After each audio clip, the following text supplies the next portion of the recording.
welcome to the channel, everybody. My name is Kim and today we are in Mumma Bear's kitchen and we are going to cook up apple pie. So I'm going to show you two different pies that I made. They weren't made the same day. We don't need two apple pies in one sitting, only the one. But I'm going to make a standard apple pie and then I'm going to show you what I can do with some jam that didn't quite cut the cake to be jam. Alright, so with the apple pie, it's basically very simple. I am using a can or a jar in this case of apples that I preserved.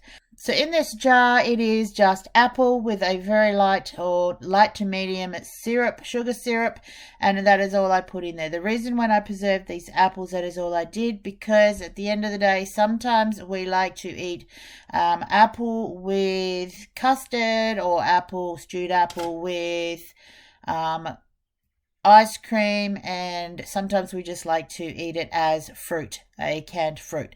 So instead of putting cinnamon and extra sugar and any other flavors in there, I do that after I open the jar and use it in whatever it is I'm making it in. So one of the other reasons I only preserve my apples just with straight syrup is you can't safely can cornstarch, which is pretty much all I can get here in Australia.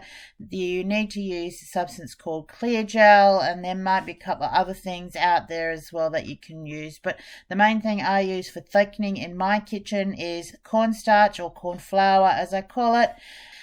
So that's not recommended at all to can with that in your apples, so please don't do that. This is just a plain apple pie. Put your crust, puff pastry or short crust pastry, homemade pastry, whatever it is you want to use. I'm using store-bought pastry, as you'll be able to tell because of the plastic I'm taking off, and just filling it all in and getting it all in there. Dump the jar of apples into a pot just to heat them up at the start, and then I've put that into the pie. The size 31 jars are perfect for this. They fill up my pie crust perfectly in these pie containers, and they're just the best size to do it. So then I put the top on, and now you guys can use an egg wash or whatever it is you like to use. I just spray a bit of spray oil. It's olive oil that I'm spraying on the top here. Sprinkle with a bit of sugar, and that one is ready for the oven. So now I'm just going to move on and show you and talk to you a little bit about how I've used some jam that I found in the cupboard that was no longer good for jam, and turned that into an apple and jam pie.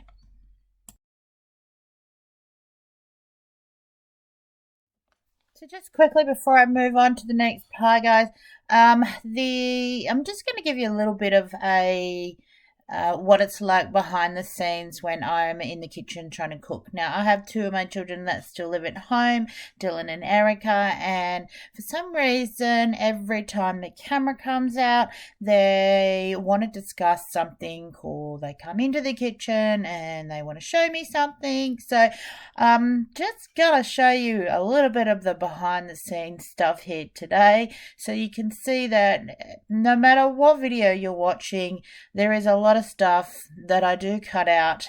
Some of it is funny and some of it is not, but today I thought, well, it's a little bit hard to cut some of this out, so I'm just going to leave it in and show you guys. I don't like this song. Nah, next song. The volume down now.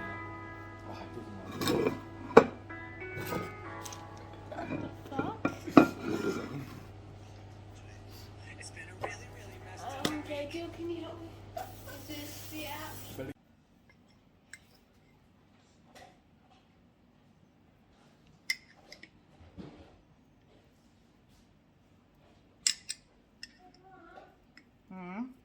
Sorry, but I think we should get that.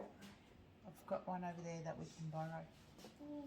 But can it go on the thing without coming off the phone? So it's kind of become like, I would say recently come across what they call fruit cheese.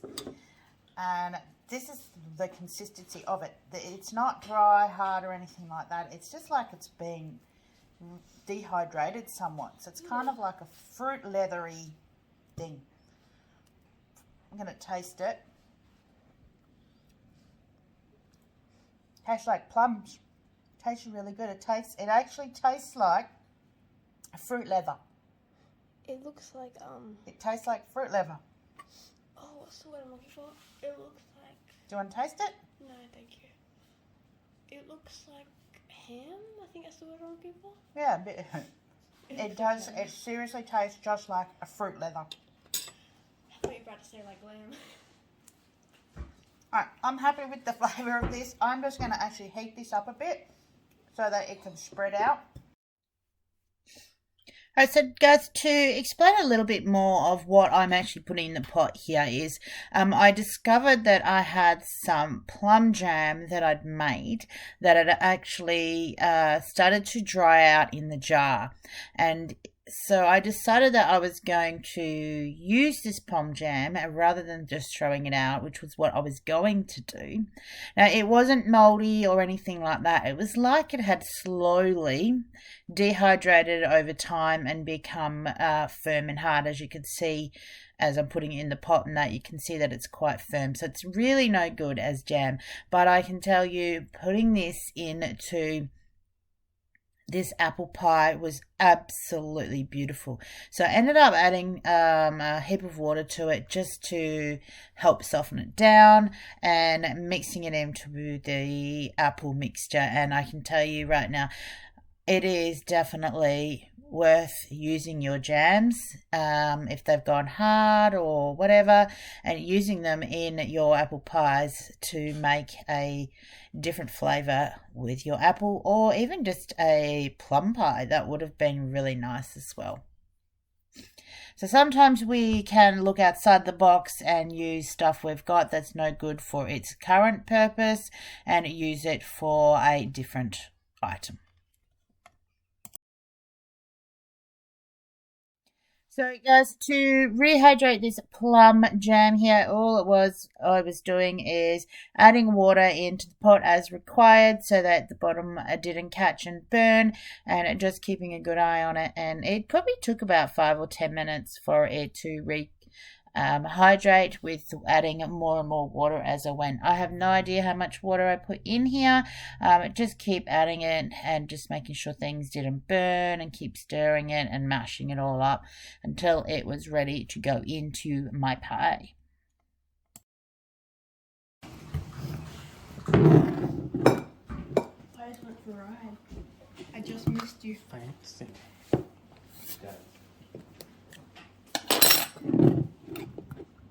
Toaster.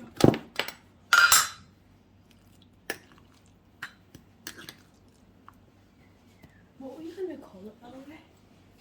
Or what? What? Mumma Bear and Baby Bear's Adventures.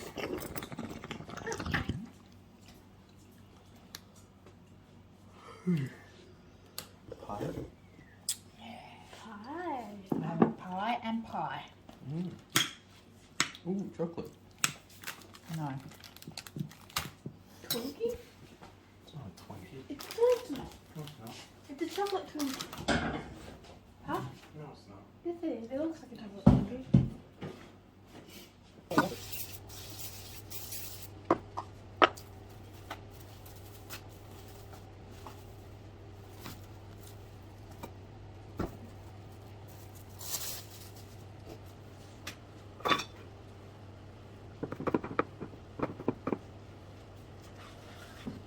Alright, I forgot to put the pie crust in before putting the jar in there, so I had to take it out.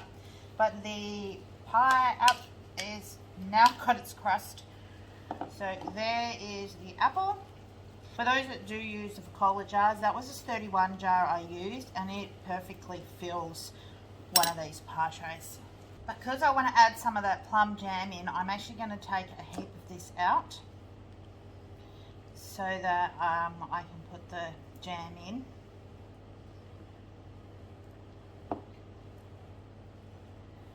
And this will be in the fridge. I can put this in the fridge for about 2 days, 3 max, before you have to eat this.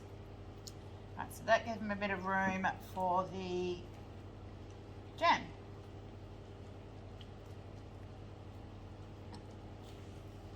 To this pie, I am going to add in some cinnamon. I'm not going to add any sugar because I know from tasting the plums, they are quite sweet.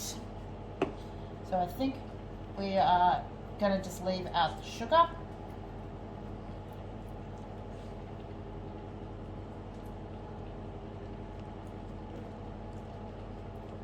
So between the apple, the plum, this will be a really nice sweet tart flavored pie.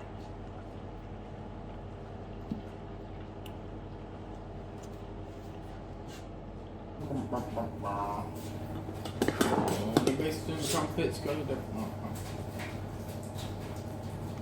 So then I just added in the plum jam. Just add as much as you want in there. If you want a little bit, add a little bit, add a heap more. Make it a plum pie. There was a few chunks that hadn't rehydrated in there. That is perfectly fine if you want to do it that way. It's not going to hurt the pie or anything else. So just add that in there. And guys, I always, as a little tip, to keep the bottom of your oven cleaner.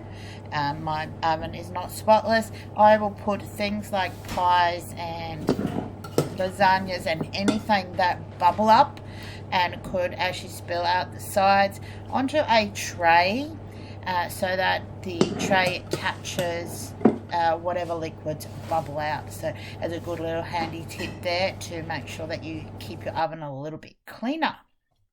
Alright guys, that is the end of another video, and I really hope that this inspires you to make whatever flavoured pie, and using things that not just a standard out of a jar or a tin and tip it in there. Use what you've got and use it in a way that you can save by not throwing it out.